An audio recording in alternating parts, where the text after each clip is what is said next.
afternoon. I'm Andy Agathangelo. I'm the founder of the Transparency Task Force. The Transparency Task Force is a certified social enterprise, which means that we are all about making an impact as opposed to making a profit.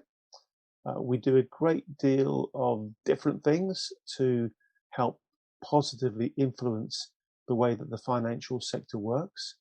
And I'm also very proud to say the chair of the Violation Tracker UK Advisory Board, which I'll speak about in due course as well.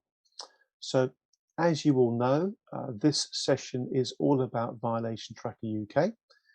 As well as hearing from myself, you're also going to be hearing from Phil Matera, the Research Director of Violation Tracker in Washington, DC, and also Anish Raghunandan, who's a professor at LSE, and also David Barnes, who is the senior economist at Positive Money. We're going to try to make this as conversational as we can, so we really will welcome comments, questions, interjections at any point. Either wave your hand at me literally or digitally if you know how to do it, if you want to come in with a particular comment or question at any point, and we'll gladly deal with that. Okay, we've still got people coming through. We've got a lovely crowd today. And please do use the opportunity to think of this as a networking chance. The chat function is live. If you want to put a bit of information about yourself, for example, a link to your LinkedIn profile, feel free to do so. We're scheduled to finish by 3 p.m. UK time. If we want to finish a bit before, then that's fine, but we can't really go past 3 p.m. But I'm sure we can cram in quite a bit in the time that we've got. Okay, I'm going to share my screen, and I'm actually going to start off talking not about Violation Tracker UK, but talking about Violation Tracker, the original US version. So I'm sharing my screen. I hope you can see that. This is the database that we stumbled across when doing research for our book about a year or so ago. And quite frankly, we were absolutely blown away by it. Violation Tracker, the original US version, is an absolutely enormous database. It has 512,000 civil and criminal cases from 400 agencies. So that really is an enormous number of violations. In total, $760 billion worth of fines and infringements against the US authorities. And having stumbled across it, we kind of fell in love with it straight away, especially because it was a free to use public utility, which was absolutely fantastic. For my organization, the Transparency Task Force, what was particularly significant about Violation Tracker is how well it showed just how egregious the conduct is within the financial services sector. In fact, just to show you very, very quickly, if you click on the parent totals search, it shows you the worst offending organizations. And if you scroll down that list, you'll see that many of them are financial services companies.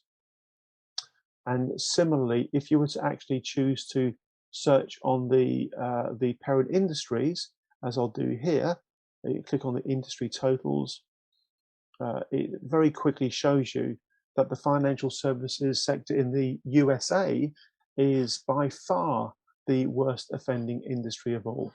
So for me personally, and for my organization, which is all about trying to positively reform the way the financial sector works, finding this database, stumbling across it, was a real revelation. So what we did is we reached out to Phil and Greg in Washington, DC, and we had lots of very positive collaborative conversations about the idea of trying to help create a similar database in the UK. And that's what we've now got. So we went from Violation Tracker US to now Violation Tracker UK. This was launched in November, December of last year. It's been extremely well received, and many people are rather delighted about it, including myself, in relation to just how effective it is to highlight the infringements. Now, I'm going to just pause there and just see if anybody has any comments or questions in relation to what I've covered off so far, the transition from the original Violation Tracker US version to what we have now. Please do wave a hand at me, either digitally or literally, if you wish to come at me at this point with any comments or questions that you might have. It looks like everyone's good, in which case I'm going to swiftly move on. And what we're going to do now is talk more specifically now, of course, about Violation Tracker, the US version. So let me share my screen once again. Share screen. Here we go. Where are we? That's it there. So here we are. This is the Violation Tracker UK database. If I click on the About Us, and what I'm going to do, folks, is to give you a bit of a whistle-stop tour through the database as a whole. In the About Us, it talks about the people involved. It also talks about the various other databases that are produced by Good Jobs First, which is the NGO in Washington, DC, that creates Violation Tracker, both the UK and the US version. It also very kindly makes reference to the Violation Tracker UK advisory group. And as you can see, there are lots of people in the Violation Tracker UK advisory group, which I personally think is testimony to the enthusiastic support that it is receiving. Pretty much everybody that sees this database likes it and wants to help promote it and make people aware of it. So we're very pleased that the advisory board is doing what it is doing and helping that to happen. There's a remarkably straightforward quick start guide. It's been very cleanly written. In fact, the whole database is very clean. It's very easy to use, very iterative, very straightforward.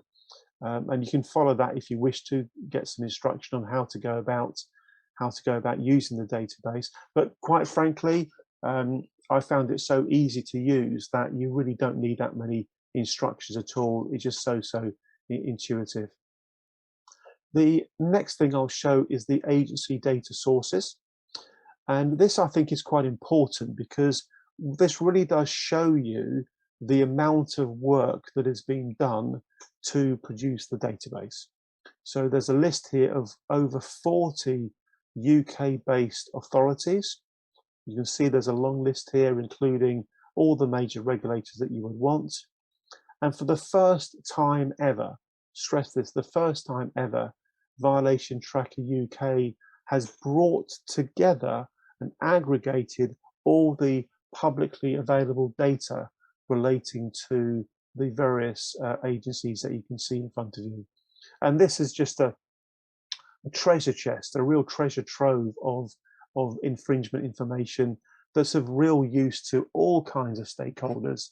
It could be campaigners, activists, journalists, researchers, ESG investment companies, etc., etc., etc. I think it's pretty self-evident that having a treasure trove of data with all that kind of information in it is clearly and very obviously useful. Many people have said to me before that it's just amazing that it's taken a US organization, Good Jobs First in Washington, DC, to actually produce this very valuable UK specific database. There's also a more detailed user guide, which I'll just show you now. So if you want these sort of nitty-gritty instructions on how to go about using the database, that's where you click. It talks about everything, including limitations on downloads and all the other kind of technical spec that you might want to know about. Again, I personally find this to have been very cleanly and very clearly written. Anybody can use this database. It's a wonderful ally for people that want to understand what's going on in the corporate world. The next section I'm going to show you is the update log. This is where the quarterly updates, and I know Phil's going to be speaking to this point shortly, the quarterly updates are recorded here, as well as relevant press coverage. I'll come back to the press coverage a little bit later on. Now, shortly, I'm going to be going into show you the kind of searches that you can do within the database. But again, what I'm going to do is just pause there and just see if anybody would like to come in with any comments or questions before I move on. Just wave a hand at me, either literally or digitally, if you'd like to do that. Otherwise, we'll press ahead. It looks like everyone's happy, so I'll do that. So on we go with the presentation. So here we go. So this is the main homepage. This is the main homepage. And what I'm going to do is I'm going to give you a feel for the kinds of searches that you can do. Some of them are exactly as you would expect. So for example, in the company or parent, you can put an organization name. I'll put in BP there because I know how to spell that. I know how to spell BP. And then you click on search, and within what, probably less than a second, it gives you the violation history of BP, which is really handy if for some reason you have an interest in the violation history of BP. Fantastic, absolutely fantastic. So that really could not be any simpler. You've then got what we call the offence groups. Now, the offence groups are the 6 main headings. There's a more specific way to search, but the offence groups are the 6 main headings: competition-related offences, consumer protection-related offences, employment, environment, financial, and safety. And if I just click on environmental-related offences to give you an example, all you have to do is you click there. You then click on search, and hey presto, within just a very quick moment, you get the details relating to environmental offences there.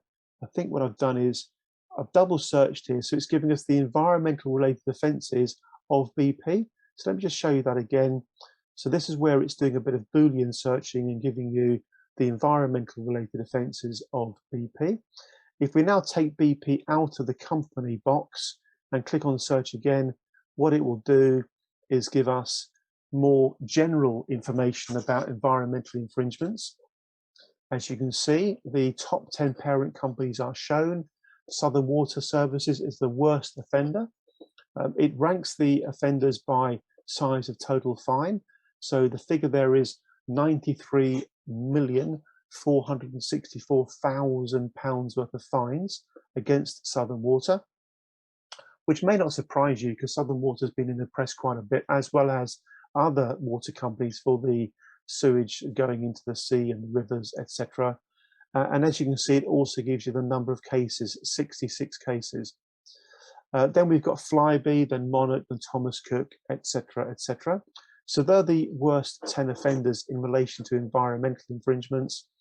What you've then got is this, again, I'm using the same phrase here, this treasure trove of data about infringements against the environment. So this is ranked by size of individual fine. Southern Water tops this chart as well. For a 2021 fine by the UK's EA, that's the Environment Agency, and you can see that a £90 million fine. Now, something that just blew me away when I first stumbled across the US version, as I explained earlier, is this.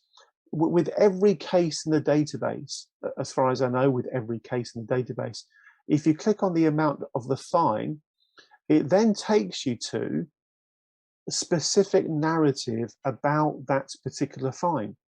So in this case, it's talking about a fine that was a penalty of £90 million, as I said earlier, lodged 7th of September 2021, and it has a narrative. So somebody has written this into the database. Now, bearing in mind there's thousands and thousands and thousands of cases, I'm sure you can start to see just how much work has been done by the team to actually make that possible. And just in case you can't see it, I'll read it out.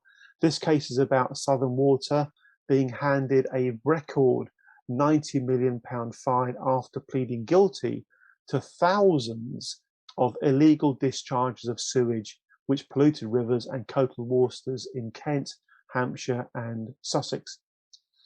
There's a bit more kind of headline detail, and then something I really do like, which is the source data. One of the reasons why Violation Tracker US and UK is such a credible source of information is that every case, as far as I know, I haven't checked every one of them myself personally, but as far as I know, every one of them will take you to the originating data source. And as you can see, in this case, there's a formal government announcement on the gov.uk website, the Environmental Agency website, so you can immediately see the detail about the case. So just to recap, the bit I'm showing you right now is how you can simply search by offence groups. That was in this bit here, the offence group section. I clicked on environmental related offences, but you could have chosen competition, consumer, employment, financial, safety related. Again, I'm going to check in with everybody just to see if anyone's looking to ask a question or make a comment at this point. If not, I will swiftly move on. Seems like everyone's okay, so I will swiftly move on. Let's go back to where we were. Here we go. The next thing we can show you is the searching by regulatory agency. So if you take myself as an example, I have a particular interest in the work of the Financial Conduct Authority because my organisation is all about the financial sector. If you click on Financial Conduct Authority, first I must get rid of this bit here. Go back to there. Yeah, so click on Financial Conduct Authority, click on search, and it really could not be any easier than that. You know, this is about as easy as ever going to get. As a consequence of all the hard work that's been done behind the scenes to populate the data with all of the information. So these are all FCA cases. You'll see that in many of the search outputs, you have the ability to sort by different things. So for example, if you click on the year header at the top of this column, if you click on once, you'll get the data according to the oldest first. By the way, the data in the database goes all the way back to the year 2010. And if you click on it once again, it will give you the most recent cases. Now, for me, that's actually very, very powerful because it shows that the idea that the financial sector has misbehaved is a thing of the past is clearly not the case. These are all 2021 cases. As you can see, then it goes to 2020, so on and so forth. So that's also remarkably easy and straightforward to use. You've then got the option of some other summaries. So let me show you those. So if you click on other summaries, you can search in many different ways, by parent company, by industry, by offence group, by agency, by headquarters. You can also click on most penalised parent companies. So if you wanted to know, which is the one organisation that's been fined the most, we know the answer. The answer is Airbus. Airbus has been fined £1,021,583,812 over 5 cases. Second is Nortel, third is NatWest, etc., etc. So that's really, really useful data, and it goes all the way down to the bottom here, goes all the way down, and then you go in 100th place is Willis Towers Watson. I bet they're not too pleased that they found themselves in 100th place. So that's what you can do in terms of parent industry totals. Offence group totals I showed you earlier, and here we've got largest individual monetary totals: Nortel, Airbus, Rolls-Royce, and so on and so forth. So everything I've shown you so far are the kind of general searches. Before we go to something quite specific, I'm going to show you this. If you go to parent industry totals, quite a few of you have an interest in the financial sector, so I don't mind spending a bit of time on this particular point. If you see the list of industries here, it is very simply the list of the 46 industries in the database, ranked by how much they've been fined. And I could go on at length about why it is systemically troubling that the financial services sector is anywhere near the top, but the harsh reality is that it is. And if you click on financial services, it will, as you may not be surprised because you've seen the pattern, it will first of all give you the top 10 parent companies. If you scroll down, it will then give you the individual offences. And what really troubled me when I first looked at this kind of data originally in the US database was when I was scrolling down, I was seeing the pattern that you're probably all seeing now. And the pattern is the same kind of organizations being caught doing the same kind of things over and over again. Recidivism. So recidivism is that pattern. Organizations or individuals who do something wrong, get caught, get fined, prosecuted, whatever, but they then carry on doing it.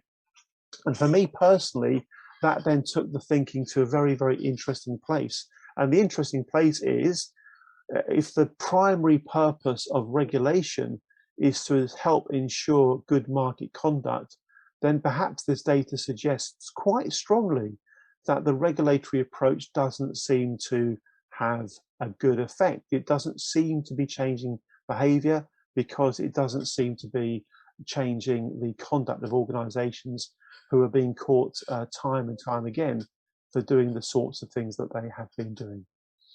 Again, I'm going to pause there and just check in with you all if anybody wants to come in with a comment or a question before I move on.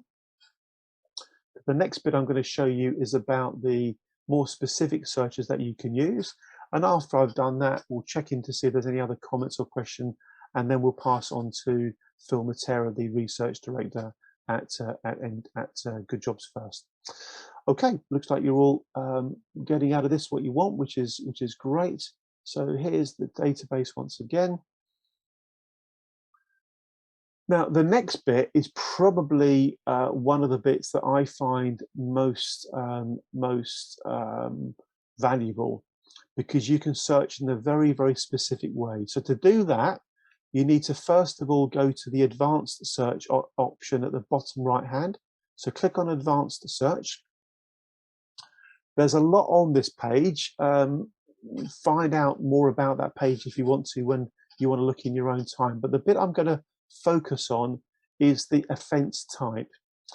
Because what we've got here, ladies and gentlemen, is a very long list of different types of offences. So the people that have kindly made the database have tagged every offence into one of these more specific offence types. So accounting fraud or deficiencies, let me show you that one. So accounting fraud or deficiencies, click on search, and lo and behold, it will very, very quickly, if I've done it right, I haven't done it right, bear with me, because I didn't choose the offence. Click on offence type, accounting fraud or deficiencies, I've done it right this time. Click on search. Tesco is at the top of that. If you're British and in the UK, you may well remember Tesco was caught cooking the books.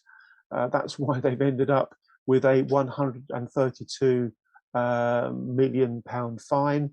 Then we've got KPMG, Deloitte, PwC, etc., etc. And then we've got the individual cases, as you can see. So if you're interested in knowing about accounting fraud or deficiencies, that's where you go for that. The next one we can take a look at is anti-money laundering deficiencies. That's a real topic of huge interest within my own organisation. It may or may not be for you. It may be completely irrelevant, but at least you can see the process of actually searching for the data. And there's a long, long list here of all the different sorts of things you can search on. Banking violations, there are so many banking violations, huge amounts of money, £460 million worth of fines for banking violations. There's one that's quite topical right now, which is in relation to economic sanctions. I mention this, of course, because of the terribly sad situation in the Ukraine. And of course, economic sanctions are now a very topical subject. So we've even got economic sanctions violation data there as well. So that's the process, remarkably simple and straightforward. I know that we've got Alan Salomon with us today. So for Alan's benefit, Alan's a figure in the pensions industry. We can even look at pension scheme violations. So here we go, pension plan violations. Alan, you'll love this. Click on there, click on the search, and you've got the individual offences. It won't surprise you, these are offences mostly from the pensions regulator. So I'm just going to go down the list and sort of read out a few more. I won't keep clicking the buttons because it's so easy to do. But you've got bribery in there, charity violations. I know that there's an organisation represented today that's from a charity. Climate change, fishing, energy market manipulation, food safety, FX, fraud, gambling, etc., etc. Remarkably straightforward to search, and I'm sure you all appreciate the amount of work that's gone on behind the scenes to make this all possible. So really proud to make you aware of this if you're brand new to Violation Tracker UK. It's been very, very well received. It's being used by all kinds of people. I'm just going to check in once again to see if there are any comments or questions before passing over to Phil. Everyone seems okay. Just wave at me if you want to come in here with a question. Thank you very much indeed. Bob, you're putting your thumb up. Does that mean you want to come in with something? It does, yeah. Okay. So let's go to Bob Compton. Thank you, Bob. Quick question. When you showed the FCA list of fines, etc., and the recidivism, I can't say it, recidivism, yeah. Financial firms continually repeating getting fined. Have you shown that listing to the financial services team? Are they aware of it? Yeah, that's interesting. I think we've touched on that obliquely in one or two meetings we've had. But to my surprise and frankly disappointment, I've struggled to get any real traction with the FCA about that. The good news is we've got SV with us today, who I think is still working at the FCA. So SV, I'll be delighted to spend a bit more time with you personally to talk about why this is such a useful resource for the FCA, so we can pick up on that conversation. Thank you, Bob, for raising that. Thank you very much. I personally think if I was a regulator and there was a mountain of evidence showing that there was recidivism in my sector, despite the level of fines, I'd be a bit worried about that, because I'd be saying to myself, well, maybe what's happening here is there are individuals making decisions in organizations that are resulting in malpractice, malfeasance, misconduct, mis-selling. The fine is effectively a fine against the shareholder.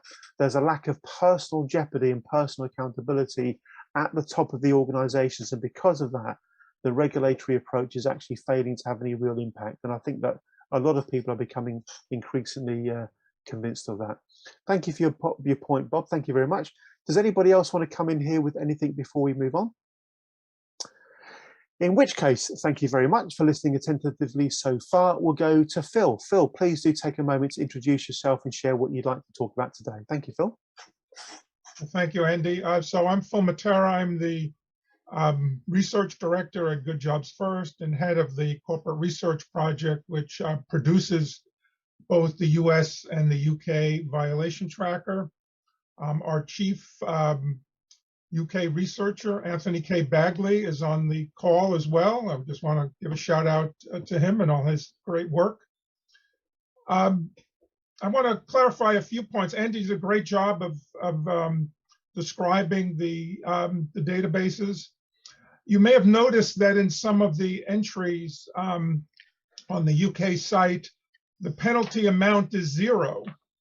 And the reason for that is that in the UK, there's a much greater use of kind of cautions and warnings by some of the regulators, in which there's no financial penalty immediately imposed on a company that's found to be in violation. In the US, this is much less common. In fact, it's almost unheard of. So as a result, in the US database, all of our entries have monetary penalty amounts. But in the UK, this was there was enough of this kind of approach that we decided that we had to include the cases without the monetary penalties. in order to give the full picture of enforcement activity. And so in those cases, and on the search results page, we had to put something in the penalty amount field, so we put in a 0. So that doesn't mean that they did nothing wrong. It just means that there was no fine imposed on them for their misconduct. The second thing I would point out is that we have both large and small companies represented in the database. And when it's a large company, we have linked the individual entry to a parent company. And that's what makes possible the aggregation by parent.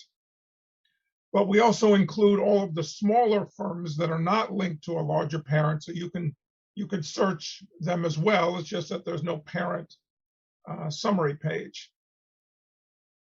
The third thing I'll mention is that on the databases, we include companies that are headquartered either in the UK for the UK violation tracker, or obviously in the US for the US version, but also foreign companies that have operations in either the US or the UK. So you'll see that on the list, even on the list of the top violators in the UK, for example, are a number of the big US banks. And similarly in the US, a number of the big UK banks. We just put out an update, excuse me, today of the US database, in which we added for the first time cases brought by state government utility regulators. And one of the parent companies that shows up is National Grid, which obviously is a UK company, but has a lot of US holdings, and a number of their US subsidiaries have gotten into trouble with utility regulators, so they show up there as well. So those are just a couple of the points I wanted to make. But I'm glad you're all here. If you have any other questions about either the US or the UK database, I'd be happy to answer them. Thank you. Thank you very much indeed, Phil. Thank you very, very much. So please do feel free to pop any questions or comments you have into the chat, or raise your hand later. We'll try to make this as conversational as we can.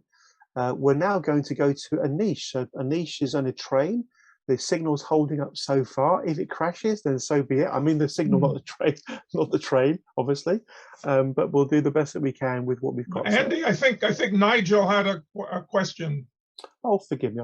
I did not notice that.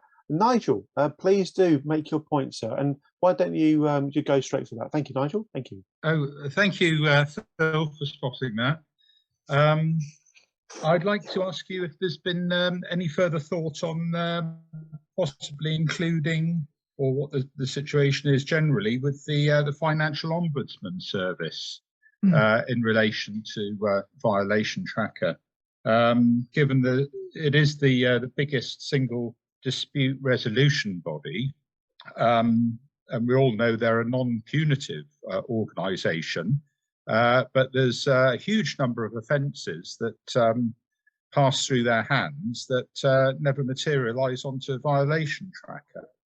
And I'm wondering if that ends up giving a slightly false picture overall to people that look at violation tracker in relation to UK institutions, and what your thoughts are at the moment about possibly, I know you've mentioned before that, it's a bit of a nutty problem in certain respects. I was wondering if any further sort of thoughts had materialized on that. Well, there's more than thoughts. This has been an ongoing saga.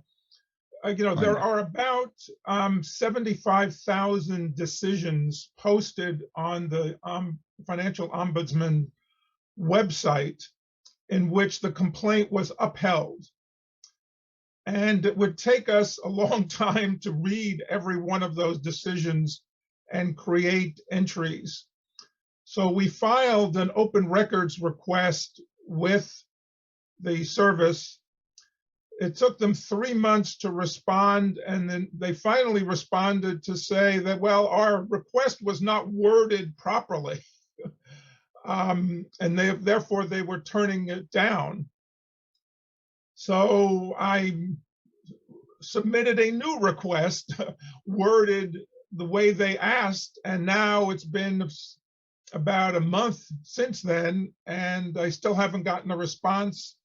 I'll need to keep prodding them, and I hope we'll eventually get the information. What we're asking for from them is a spreadsheet compilation of the upheld complaints, with the name of the financial institution and the nature of the complaint and any financial award that was recommended, in the decision. And if they do that, it would then be, quite feasible for us to add the data to Violation Tracker UK, since we wouldn't have to read each one of those 75,000 decisions individually. So yeah. Can I just mention? We'll get. Sorry, Phil. Yeah, one thing that I wanted to mention was I think a closer analysis is going to be needed here, because I think in many instances the FOSS decide what the nature of the problem is, which is very often, I think, completely different to the complaint that's made in the FOSS in the first place by the complainant, and the adjudicators often determine that the complaint is a breach of FCA principles rather than any other specific complaint that was made. So you get this bland, broad brush offence that actually is quite meaningless in terms of evaluation of the what should be the real subject matter. Thank you, Nigel, for raising this. Thank you very much. It is a problem. It is a problem. Well, clearly, from the point of view of the guys in Washington, DC, and Anthony's building the database, it would be so helpful if the regulators were able to produce information in a reasonably consistent and easy to digest way. It would save so much work. Thank you for your point, Nigel, and thank you, Phil, for that. Thank you. Let's jump to Anish while his signal's good. So, Anish, over to you, sir. Please do kick up with a bit of an introduction so that everybody understands your involvement with this project so far. Thank you. Yeah, so I guess I should preemptively apologize for as the train Wi-Fi will go in and out. I'm on a train to Lancaster. So I'm Anish Raghunandan. I'm a faculty member at the LSE, the London School of Economics, and I've been kind of a heavy user of the US version of Violation Tracker for probably basically as long as it's been around. So 6 years maybe now. And so I do a lot of work on, for example, ethical investing and sort of trying to tie companies' financial incentives together with how they treat key non-financial stakeholders, things like employees, taking shortcuts in terms of the environment and what have you. And so I've used the Violation Tracker US data extensively in this regard in a number of ways. And so what I thought I would do just in the span of a couple of minutes, and again, just to sort of preempt, if I cut out or if the train announcements get too loud or something, Andy and Phil know what I want to say and can maybe help me convey it. We're actually just about to pull out of a station, so just give me a moment. Sorry, I'll keep going, and then when the train announcements come on, I'll just mute for a second so you don't have to hear about all those places this train is going. But anyway, so I do, as an example of some of the work I do, I used Violation Tracker US to take a deep dive into ESG funds and ethical funds in the US. And what you largely find is that ESG funds don't really walk the talk, right? And what you can do is you say you have these commercial scores that claim to score how ethical companies are. And these things tend not to map very well into companies' actual actions in terms of how are they actually treating employees. And that's been one of the big uses of Violation Tracker in the US. You can show that ESG funds actually hold companies with more labor violations and more environmental sanctions, which seems odd given their stated goals. And so, as we've brought Violation Tracker to the UK, one thing you could do is to try to replicate that exercise here as well. right? And this is much tougher in the UK because UK investment products are notoriously tight-lipped about what they actually own. And historically, this didn't really matter so much because even if you knew what firms were owned, but now this data available. Now you can actually look up and see, okay, if I'm entrusting my money to an asset manager, they're actually buying stocks that, if in as much as you want to invest consistent with your values, are they actually buying stocks that do such a thing, right? And this is something that Violation Tracker provides hard information in a way that just wasn't possible before. And I'll give you an example of one of the super powerful uses of Violation Tracker UK, which is data on the employment tribunal sanctions.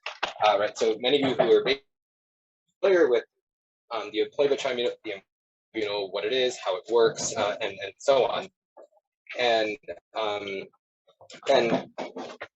sorry, do you need it? No. And yeah, so many of you based here are probably familiar with how the tribunal works, what it is, and what it does, and it sort of takes the place of what private arbitration would do in the US. But we have data on it here, and as such, you can get a much deeper dive into a company and sort of the workplace environments and workplace culture of UK firms, and you can actually use it to figure out who has started to mistreat employees and who has started to and try to link that to companies' incentives in a much deeper way than used to be possible. So I think I've more or less gone over what I was hoping to. It's a little bit, things are getting a little choppy connection-wise now. So Andy and Phil can maybe fill in for me anything I didn't get to say, but long story short, you can sort of do a lot with hard data on what companies are actually doing, employees' environment, how do you link this into their other incentives, and how much you actually do something about it, what do fines actually work, and how do you could even compare, for example, the US and the UK regimes of a high fine approach in the US and a very light touch approach to enforcement in the UK to get a sense of does the UK's approach actually do much in deterring recidivism. So yeah, I'll hand it over to Phil and Andy, and apologies for kind of speaking fast and being turned. I just wanted to try to get as much as I could across by that signal. Anish, thank you very, very much indeed. We got almost all of that, Anish. You did a great job. The signal just about held out, which is fantastic. What we're going to do now is we're going to go straight to David Barnes. We've not known David for very long, but we know Positive Money, the organisation he's with for years and years. It's an absolutely first-class organisation, it really is. And I was delighted to find out quite recently that a report that David's working on makes reference to Violation Tracker data. So David, why don't you take the chance now to take yourself off mute, introduce yourself, talk about your report and your thoughts of Violation Tracker, please. Thank you very much. Thank you. Yeah, thank you, Andy, and thank you for the kind words about Positive Money. Really glad to be here. This is a really fascinating discussion. So I'm a senior economist at Positive Money, as Andy mentioned, and very briefly, for those of you that don't know us, Positive Money is a non-profit research and campaign organization working towards a fair, sustainable and democratic money and banking system.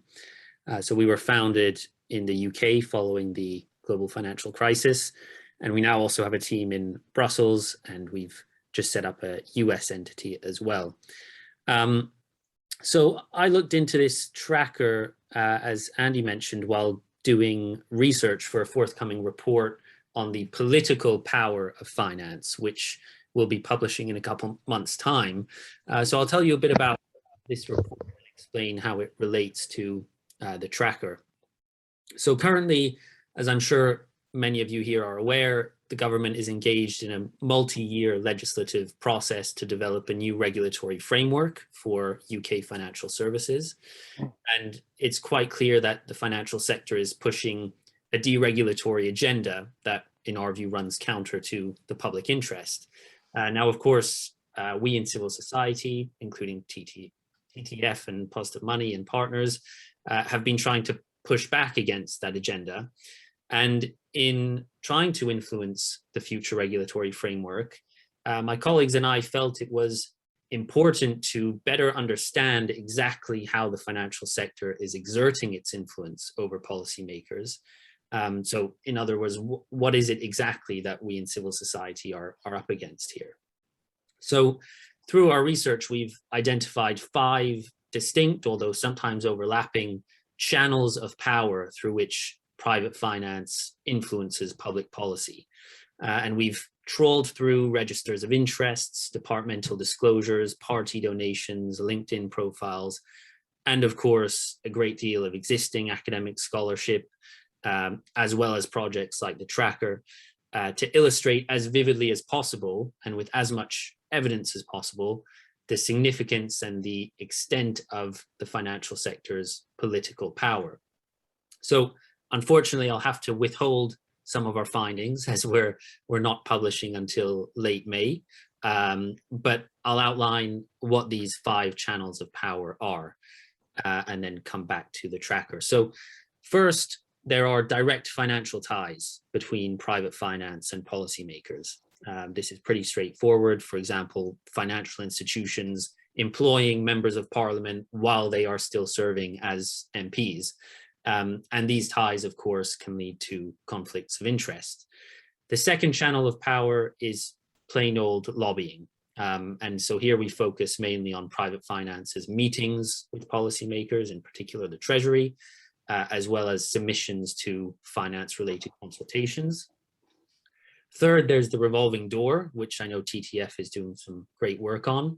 And here we have some really striking findings on the extent of the revolving door between private finance and both the Bank of England and the Treasury. Fourth is economic dependence, which refers to the economy's dependence on too big to fail banks and some of the services they provide, but also policymakers' dependence on the infrastructure that banks provide. So, for example, central bankers implement their policies entirely through financial markets, and so they're more inclined, because of this kind of structural relationship, to align with the interests of finance. And lastly, narratives are the final channel of power that we examine. And this is where the violation tracker is relevant for us, because financial institutions are clearly attempting to restore public trust and gain political influence by disseminating positive stories about their relationships with ordinary businesses and households and how they serve the real economy, etc. And the really striking data in this violation tracker, that the financial sector has racked up close to £5 billion in fines since 2010. I believe that's the figure. Do correct me if I'm wrong, Andy. Yeah. Which is far, far more than any other sector. This is such a strong addition to the mountain of evidence that the sector's activities are so often not aligned with the interests of ordinary businesses and households. And of course, you know, these legal violations, in my view, represent only the tip of the iceberg of the damage that the sector is actually doing to people and planet. So I think the violation tracker is a really useful tool to counter flawed corporate narratives. So I'm really pleased that TTF and Good Jobs First have brought this to the UK, and I hope it's used widely to call out corporate misbehavior and to push for stronger regulation, not just in the financial sector, but across sectors of the economy. So thanks very much, Andy. I'll put it back to you. That's absolutely perfect, David. Thank you so much. You covered quite a bit there in a relatively short period of time. Of course, we are looking forward to your report being published. We'll do all we can to raise awareness of it. From what we've spoken about before, I think it's going to be quite a significant document. It's really going to be shining a big bright light on that intersection between politics and finance and regulation. And frankly, it'll help to show the big gap between where we are now and where we ought to be in terms of effectiveness of regulatory frameworks and so on. Thank you very much, David. I'm going to check in with everybody again to see if anybody would like to come in at this point with any comments or questions. If not, we'll again start moving our way towards bringing the session to a tidy close. I've put a couple of things in the chat. I've put in a link to the comments of support that we've gathered so far for Violation Tracker UK. It really would be very nice if any of you have got to know the database and are using it and like it. It really would be very nice indeed to capture your comments and support, because this is all about word of mouth. We don't have a massive, great big advertising budget. More and more people are getting to know about Violation Tracker UK because of the goodwill that's being generated around it. There's a lot of interest in it, so please do help that with whatever sort of supportive comment that you may wish to provide. I've also included a link to the US version of the database, because some of you I know have quite an international role, and it may be useful to know. It may be useful for you to know about that database as well. So let me once again pause and check in for the next few minutes or so, up until a maximum of 3 p.m. UK time. It's open discussion time. Would anybody else like to come in at this point with a comment or a question? If not, we can tidily wrap things up. It looks like everyone's pretty happy. Anne-Marie has her hand up. Yeah, thank you. You noticed that before me. Thank you, Phil.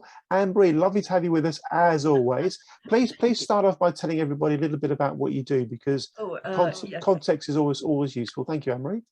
I founded an organization called the Antara Project, which has to do with the environment, education, and reformatting via creativity, our education system.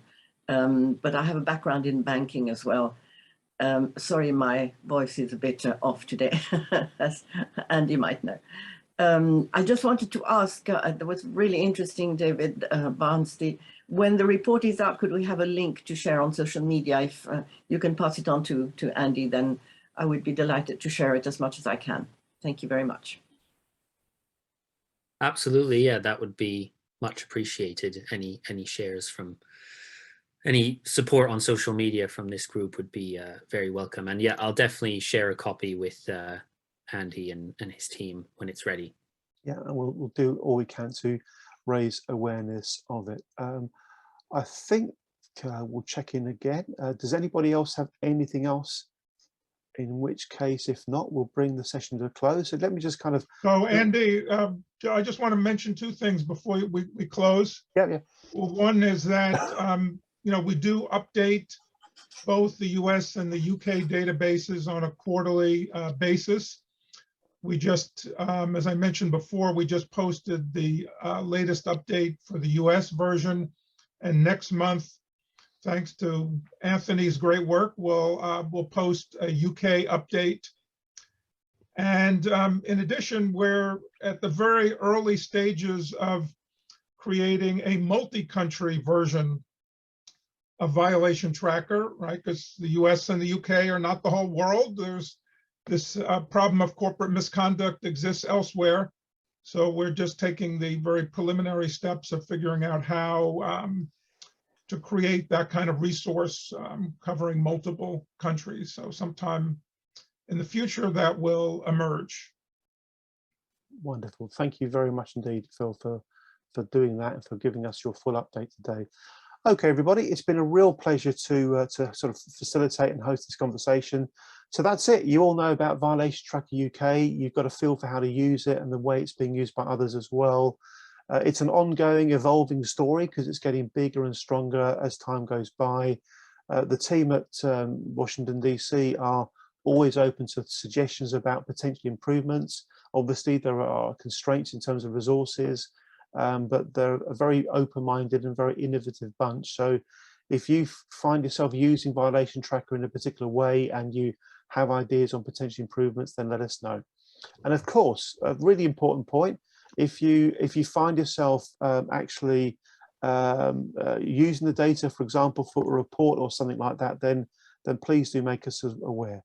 The very final thing I'm going to do is to show you some press coverage that's being created directly as a consequence of the data within Violation Tracker. So here's a piece from October last year. Excuse me.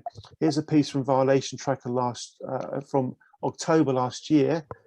Britain's bankers to be put into the spotlight with new Violation Tracker, but will it change behaviour? That's the key question. A piece in Byline Times about a haven for dirty money.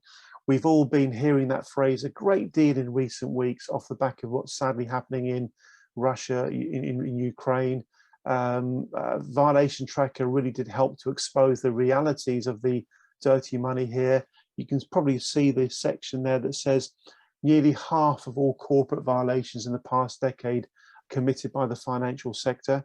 The UK's got a terrible reputation for that. Water companies, I spoke about that. Water companies have paid nearly £500 million in fines for a decade of violations. A piece here about the COVID management consultancy winners, that between them fined 101 million since the year 2010. Again, a direct take of all the data within Violation Tracker. A little bit political now. 1/5 of elite conservative donors run firms penalised for corporate infringements. Next, a very good piece in The Independent. This came out just as COP26 was happening. It's all about the hard truth is that bankers hold the sway for net zero success. So that'll be of interest to people who want to know about the climate change issues. And the last one I'm going to show you before we finally wrap up is a particularly strong piece in The Guardian written by Lord Prem-Seeker, who's a great supporter of Violation Tracker. It was about the Credit Suisse case. The Credit Suisse leaks expose an industry that has got away with too much for too long. So we'll circulate those notes and you can have a read of those particular articles if you wish. And it's always really, really satisfying when, you know, quality media publications decide to publish something and we know that they've published useful information that came about through Violation Tracker UK. So 2 sets of thanks from me. Firstly, thank you everybody for setting aside some time to learn a bit more about Violation Tracker UK today. And secondly, really specifically, thank you so much to Phil and his colleagues in Washington, DC. That's Arlene and Greg, plus of course Anthony in the UK has been helping to build the database. Anish, who's been a remarkable advocate for Violation Tracker for several years and a super user of it. Thank you, David, for your talk today. Everyone's looking forward to receiving your report. So thanks all round. Have a great rest of your day, folks, and we'll keep you posted with any interesting developments. And as you probably know, we've got an update session like this once a month as more and more people want to know about Violation Tracker UK. Cheers, guys. Have a good rest of your day. Thank you. Thank you. Bye-bye. Bye-bye.